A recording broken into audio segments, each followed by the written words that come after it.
Hello listeners, Mark here. Welcome to another SLP show, our last in the look through the 2020 Super League Testimonial Year, men. In this one, we look at Danny Brough. Unfortunately, a couple of scheduling hiccups mean that we haven't been able to get an interview with Danny recorded, unfortunately, but thanks to Danny and his wife Jenna for trying to arrange something, but sadly just slipped through there as the season got too close up on us. So you've got me and Alan instead to take you through his career. So but there's still plenty to talk about. A very long career for Danny Brough. So let's hear about Danny, Alan.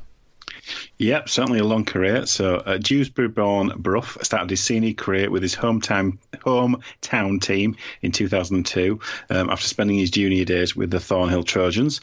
He moved to York in 2003 in search of more first-team opportunities and had a strong season for them in the third tier in 2004, impressing under the new young coach Richard Agar. That tells you how long ago it was. 2004 was also when Brough started his international career with Scotland. We'll talk more about his Scotland career later, as it's his career that has seen him become their most capped player with 25 appearances, taking in 3 World Cups. Richard Agar moved on to the coaching staff at Hull FC in 2005, and Brough went with him. Danny broke into the first team in March that year and then became established as the first-choice halfback in July. He went on to play a key role in the Black and White's 2005 Challenge Cup final victory against the Leeds Rhinos in Cardiff. He actually slotted over the winning points, having scored 4 goals in total and a drop goal during the match that finished 25-24 to Hull FC. Although he started 2006 as first choice, he moved down to the bench and then out of the side. So another move was made for 2007, with Brough joining recently relegated Castleford Tigers. He played a key role in their 2007 promotional Championship promotion campaign, although he was yet again on the move in 2008, becoming a Wakefield player. Yeah, in 2008 saw him playing his first World Cup for Scotland, but not before he'd won the inaugural Albert Goldthorpe medal, underlining his consistency and significance to the Wakefield side that season. He took his Wakefield side to the playoffs in 2009, and then he was on the move again in early 2010. He made an early mid-season. That doesn't make sense. He made a in-season switch to a Huddersfield Giants side that was starting to compete for silverware.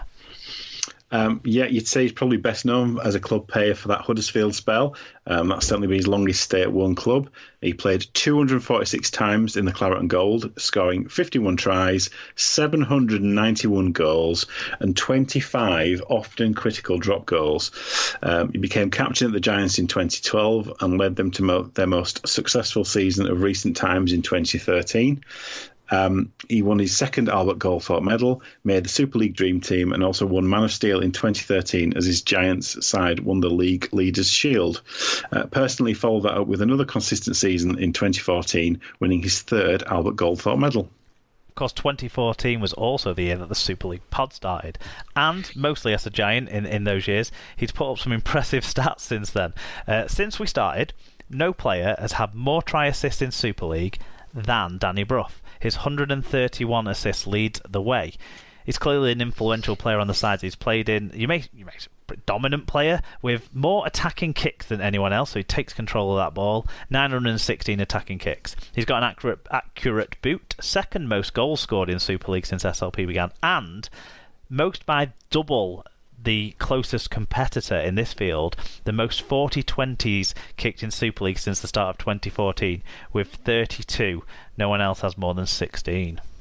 Yeah, I think he's certainly known for that. Now at 37, he's back at Wakefield, of course, rejoining them for the 2019 season. In total, he's played 81 times for Trinity with 21 tries, 276 goals and 10 drop goals.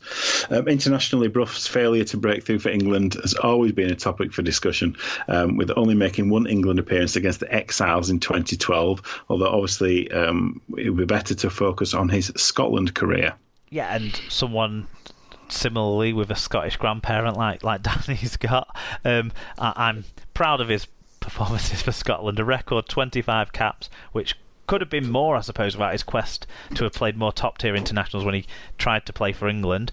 3 World Cups, though, as captain of the squad, which, despite a rather sorry end, did feature some of the greatest moments in Scotland Rugby League's history. In 2008, he kicked the crucial goals as Scotland beat Fiji in a group game. Fiji, of course, went on to be semi-finalists in that World Cup.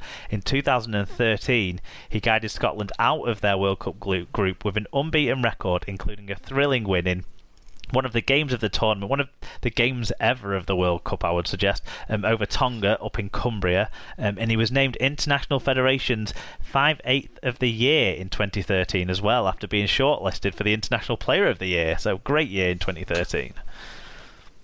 Absolutely. Under Brough's guidance, Scotland won the 2014 European Cup, with Brough named Player of the Tournament.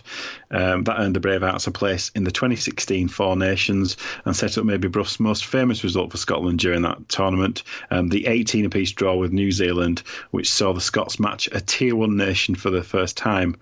In all, in tartan shorts, Danny had 25 games, 4 tries, 58 goals and 2 drop goals.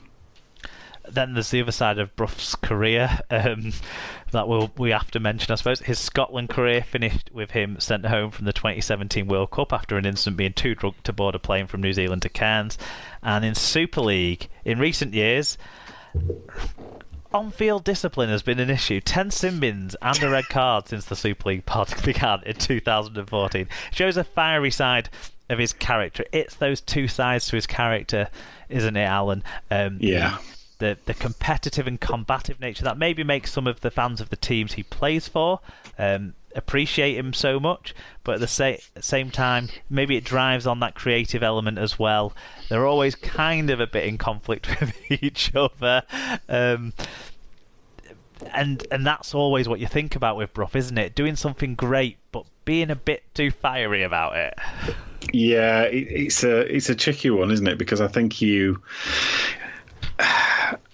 it's the first element of his character that I think about more than his undoubted ability with putting boot to ball. You've got to argue in the 2010s, he's probably on the late 2000s. He's probably the best kicker of the ball tactically that the game has seen in the Northern Hemisphere. You could definitely argue that. Yeah, he's got it all. Not just goal kicking, but obviously tactically as well. And he's worked in teams where probably Huddersfield aside, they haven't been the best team in the league. But he's made the most of what he had in terms of his ability to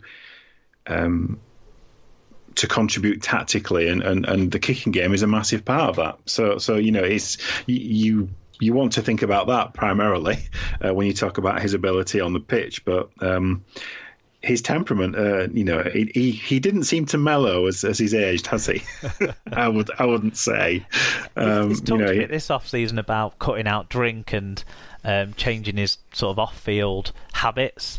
Maybe that might mellow him out in the very later stage of his. I hope his career goes on, because he's one of those few players that makes me feel young still in the Super League. He's just celebrated his 37th birthday, only a few short days after me celebrating my 35th. So I'm appreciative of him in that regard. You say like the first thing you might think about sometimes is his temperament and that aspect of him, and it's had positives and negatives on his career. I still can't shake how shit his hair used to be. See, you won't get this insight if it was an interview, would you? Do you remember when he used to have that mullet where just the mullet bit was dyed? Yes. It was a different time. It was a different time. A different time. Blooming heck, there's not many rugby league players who can win many awards for a haircut, are there? But yeah,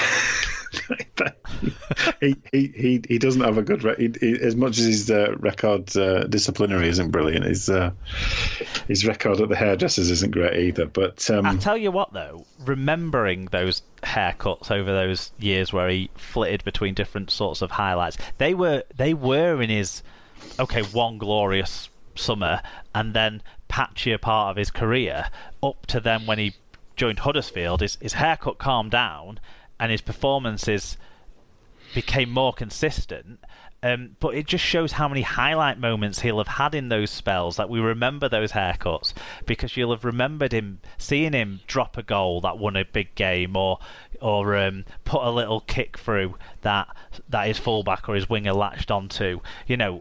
So it speaks of the guy's impact on games, that we remember these images of Danny Brough from the last 15 years. Yeah, absolutely. And you can't. It's at this point it's easy to forget what an impact he had on Huddersfield and pushing them to become, the most consistent team of 2013, which they were. You don't win a league Leaders Shield without being the most consistent team of the year, and he was a massive part of that. And I don't think they would have necessarily got there without him. To be frank, and they were a playoff team for what, 4 or 5 years on the trot. As well in that spell, and he was the key component to those sides. So yeah, I mean, overall, I think Brough probably overall just about will be known more for his kicking and his creativity than anything else. Those other things will filter in still. But well done, Danny, on earning this testimonial year. Well done on your career to date. There's still a little bit to come, and all the best for this year ahead. Hope you raise lots of money. All the best from everyone at SLP, Danny. Definitely. This show has to have another element to it, I think, because it just leads, unfortunately, neatly into a player who's going to be linked to Danny Brough now, which probably is always going to be the case, a very sad case, and that's Mose Masoe, who suffered a career-ending serious injury in Brough's testimonial game earlier in January 2020. We obviously want to wish Mose all the best as well in his recovery journey that he has to come in front of him. Hopefully he can make as complete a recovery as is possible for him. Yeah, so born in Wellington, Mose came through the local rugby league scene before being picked up in the NRL by Sydney Roosters. He made 46 appearances for them between 2010 and 2012, then following with a year at the Penrith Panthers in 2013 before he moved to Super League the year after. In his first year in Super League with St Helens was a successful one. He picked up the League Leaders Shield and won the grand final with that Saints side. Although there was no silverware in his second year, he played almost every game for Saints in that second and final season at the totally wicked stadium in 2015. All in all, it was 61 games and 10 tries for the Saints. He was back over here in England in 2017, joining Hull KR for their qualifiers campaign as they were successful in earning promotion back to Super League. He stayed at the Robins for their return to Super League in 2018 and played 59 games for them, scoring 6 tries before being forced into retirement. Mose also earned international honours, playing 7 times for Samoa across their 2013 World Cup campaign and 2014 Four Nations appearance, and heartfelt good luck again to Mose in his recovery. Yeah, without question, it's one of those things that, it reminds us how precarious life is, doesn't it, in terms of what we rely on. But good luck to Danny, good luck to Mose, and thanks to everyone for listening to this SLP Short. We hope you've enjoyed our Testimonial Year mini-series. It's the type of thing we'll try to do more of in the future, as long as you guys all enjoy and listen to the shows. Thanks again to the players who were involved in the series. Go back and listen to those other shows to hear from some of the big names in the game. We had Louis McCarthy-Scarsbrook, Jerry McGilvery, Mike Cooper and Liam Farrell all give us interviews, as well as the specials we did for Michael Shenton and Danny Brough, who we weren't able to get interviews over the line with, but thanks to those guys anyway for everything. Don't forget that our 2020 season preview and prediction show is also still out now for you to catch up on our guesses and the fan views for the year ahead.